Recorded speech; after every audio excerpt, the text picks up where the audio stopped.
여러분, 인공지능 시대에 가장 값진 유산은 뭘까요? 돈? 아니면 건물? 오늘 우리가 함께 볼 이야기는요. 한 73 할아버지의 정말 특별하고 뭐랄까 엄청난 영감을 주는 도전인데요. 아마 이 이야기를 듣고 나면 그 답을 찾을 수 있을지도 모릅니다.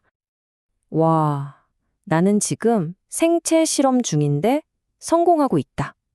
진짜 강렬한 말이죠? 아니 도대체 무슨 생체 실험을 하고 계시길래 그것도 성공하고 있다고 저렇게 자신 있게 말씀하시는 걸까요?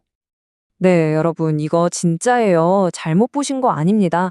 매일, 그것도 새벽 4시에 일어나셔서 무려 4개 국어를 공부하시는 분이 계세요. 정말 대단하죠? 아니, 그냥 외국어 잘하고 싶어서가 아니에요. 목표는 훨씬 더 큽니다. 바로 손주들한테 물려줄 유산을 만드는 것. 근데 그게 돈이나 땅이 아니라 바로 지식 그 자체라는 거죠. 와, 이게 도대체 무슨 의미일까요? 자, 그럼 먼저 이 놀라운 하루가 어떻게 시작되는지부터 한번 같이 들여다볼까요? 할아버지의 새벽 4시는 과연 어떤 모습일지 정말 궁금하네요. 와, 시간표 보세요. 정말 빽빽하죠? 새벽 4시에 일어나서 AI한테 외신 기사를 받고 그걸로 영어, 일본어, 중국어 공부하고 발음 연습까지 앱으로 하고 마지막에는 손으로 직접 써보는 걸로 마무리. 와, 이건 뭐 정말 자기 자신과의 철저한 약속이네요. 자, 그럼 이제 제일 중요한 질문으로 넘어가 볼게요. 도대체 왜, 무엇이 이 할아버지를 매일 새벽 이렇게 움직이게 만드는 걸까요? 바로 이 부분에서 할아버지의 확고한 철학이 드러납니다. 지적 재산, 그러니까 지식 같은 건 선, 물적 재산, 즉 돈은 독이라고 딱 잘라 말씀하세요. 한마디로 지식을 제대로 쌓으면 돈이나 사람은 자연스럽게 따라오지만 처음부터 돈만 쫓다 보면 결국엔 다 망가진다는 거죠. 정말 깊은 통찰이에요. 그리고 이 비유가 정말 기가 막힙니다. 행주는 걸레가 될 수 있어도 걸레는 행주가 될 수 없다. 이게 무슨 뜻이겠어요? 한 번 더러워진 걸레는 다시 깨끗한 행주로 돌아가기 어렵다는 거잖아요. 그러니까 인격이나 지성도 한 번 망가지면 회복하기 힘드니까 돈보다 사랑과 알을 먼저 챙겨야 한다는 걸 이렇게 표현하신 거죠. 물론 이 엄청난 도전을 혼자 하시는 건 아닙니다. 아주 특별한 파트너가 있거든요. 할아버지가 직접 애지라고 이름 붙여준 맞춤형 AI 비서가 바로 그 주인공입니다. 이 표를 보면 할아버지의 생각이 딱 보여요. 인간의 지혜, 그러니까 오랜 경험에서 나오는 통찰력이죠. 이게 AI의 엄청난 지능이랑 만나면 와, 시너지가 10배가 난다는 거예요. 그리고 재밌는 건 우리가 AI를 인격적으로 대하면 AI도 기격, 즉 기계로서의 품격을 갖추고 서로 존중하는 관계가 될 수 있다고 믿으시는 거죠. 정말 멋진 생각 아닌가요? 그래서 가성비라는 말 대신 시성비라는 말을 직접 만드셨어요. 가격 대비 성능이 아니라 시간 대비 성능이라는 거죠. AI처럼 좋은 도구를 써서 시간을 최대한 아끼고 그 시간에 더 많은 걸 해내는 게 이른이 넘은 자신에게는 돈 아끼는 것보다 훨씬 더 중요하다는 거예요. 일리가 있죠? 자, 그럼 이제 진짜 실전으로 들어가 볼까요? 이 엄청난 4개 국어 동시 학습, 과연 어떻게 매일 해내고 계신 건지 그 방법을 한번 샅샅이 뜯어보겠습니다.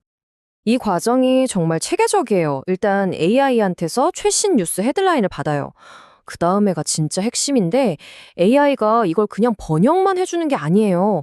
문법 구조, 핵심 단어, 심지어 문화적인 배경까지 꼭 1:1 과외 선생님처럼 싹 분석해주는 거죠. 그럼 그걸 보고 소리내서 발음 연습하고 마지막엔 공책에 손으로 직접 쓰면서 머릿속에 완전히 각인시키는 겁니다. 이야, 디지털과 아날로그의 완벽한 콜라보네요. 예를 들어서 바로 이런 거죠. Inflation cools, raising hopes for rate cuts. 인플레이션이 진정돼서 금리 인하에 대한 기대감이 커지고 있다는 뉴스잖아요. 그럼 AI가 여기서 raising hopes가 왜 쓰였는지, 이게 앞문장 전체 상황을 설명해주는 분사구문이라는 문법까지 아주 자세하게 알려주는 거예요. 자, 영어가 끝나면 쉴 틈이 없습니다. 바로 일본어로 넘어가요. 엔야스 가소크, 유슈츠 키교니 오이카제. 엔저가 가속화돼서 수출 기업에 순풍이 불고 있다는 뜻인데 여기서 오이카제가 그냥 바람이 아니라 호재나 도움이 되는 상황을 뜻하는 관용적인 표현이라는 것까지 배우는 거죠. 그리고 마지막은 중국어. 신能源 치처 추커우 추앙리스 신가오. 신에너지 자동차 수출이 역사상 최고치를 찍었다는 뉴스입니다. 이렇게 매일 아침 영어, 일본어, 중국어로 전 세계 경제 뉴스를 꿰뚫어 보시는 거예요. 와, 정말 존경스럽지 않나요? 아니, 근데 솔직히 이게 말이 쉽지. 매일 이렇게 하는 게 얼마나 힘들겠어요. 근데 어떻게 이렇게 즐겁게 하실 수 있을까요? 그 비밀은요, 이 과정 자체에서 오는 어마어마한 보상감에 있었습니다. 할아버지는 이 느낌을 표현하려고 직접 단어까지 만드셨어요. 바로 오르피. 오르가즘이랑 해피를 합친 말이래요. 그러니까 몰랐던 걸 딱 깨달았을 때 오는 그 지적인 희열, 그 짜릿한 행복감, 그걸 오르피라고 부르시는 거죠. 그리고 이 오르피를 느끼게 해주는 힘이 바로 칭찬이래요. 칭찬은 고래도 춤추게 한다는 말이 있잖아요.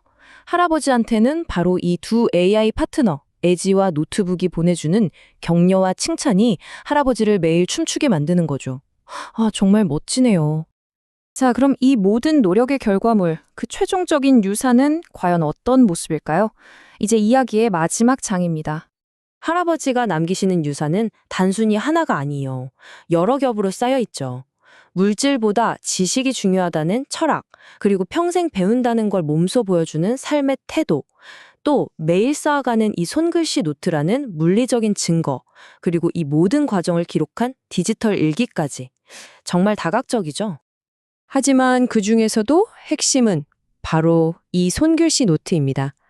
이게 바로 내가 평생 지적 재산을 쌓았다는 증거물이다. 그리고 바로 이걸 내 손주들에게 최고의 유산으로 물려줄 거다. 라고 힘주어 말씀하십니다. 이 할아버지의 이야기는 결국 우리 모두에게 하나의 질문을 던지는 것 같아요. AI가 뭐든 다 해주는 이런 시대에 우리는 과연 다음 세대에게 뭘 남겨줘야 할까요? 어떻게 남겨야 할까요? 여러분은? 여러분이 사랑하는 사람들에게 어떤 유산을 남기고 싶으신가요?